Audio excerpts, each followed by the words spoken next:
Pinapunta nga pala ako ng amo ko ngayong araw na to sa palengke. At dinagdagan ko na rin nga pala yung mga pinamili ko para meron akong lulutuin sa mga susunod pang mga araw. Tanghaling tapat na nga pala nang pinapunta ako ng amo kong lalaki sa palengke. Kaya pagbalik ko ay hirap na hirap ako at init na init, gutom na gutom at uhaw na uhaw galing sa palengke. Kaya kakain muna ako bago ako magsimula maglinis at tapusin lahat ng kailangan kong tapusin. Noodles na lang nga pala ang kakainin ko dahil ito na rin naman ang pinakamabilis na pwede kong lutuin. Habang nagbabasta pala ako ng kakainin ko para sa tanghalian, ay tinawagan ko rin pala ang asawa at anak ko para sabay-sabay kaming kakain na ng tanghalian. Lately kasi, medyo nahihirapan akong kumonekta sa aking pamilya dahil simula nang lumipat kami dito sa bago namin bahay. Nahihirapan ako na magkaroon ng maayos na signal para tumawag sa kanila sa Pilipinas. Kaya hanggat may pagkakataon ako na tawagan sila, pag wala ang mga amo ko ay tinatawagan ko sila para magkaroon kami ng konting panahon para sa isa't isa. Ang hirap na nga ng long distance, ang hirap pa ng signal.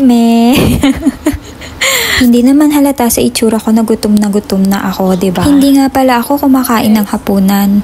Hindi rin ako nag-aalmusal. Kaya eto, late na yung tanghalian ko, kaya gutom ako ng husto. Sa ulam niya?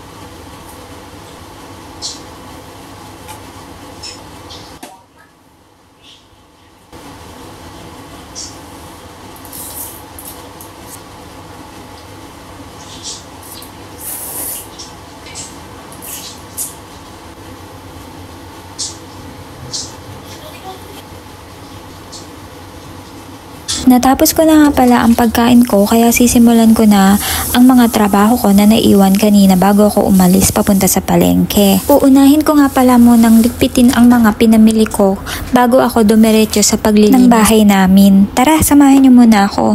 Simpleng trabaho ng isang domestic helper dito sa Hong Kong. Nga pala, nasabi kong simple dahil wala akong maliliit na alaga. Pero kung meron kayong maliit na alaga dito sa Hong Kong, ay hindi mo magagawa ng maayos lahat ang trabaho mo ng alinsunod sa nararapat sa schedule mo dahil nga meron kang dapat i-priority na dapat alagaan. Sa experience ko po at sa trabaho ko ngayon, malaya po akong nagagawa kung ano po yung mga plano kong gusto kong gawin sa maghapon. Kagaya po ng pag-i-schedule kung anong dapat kong unahin at kaya ko pong matapos sa maghapon dahil nga po kaibahan sa iba ay wala po akong alagang maliliit.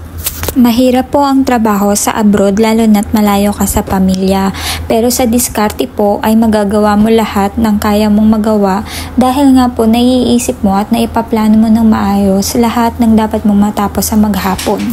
Pero ito po ay depende sa kung anong meron kang amo. Kung stay in man po o stay out ay depende pa rin po kung paano mo pangangalagaan at pangahawakan ang iyong schedule batay po sa iyong trabaho.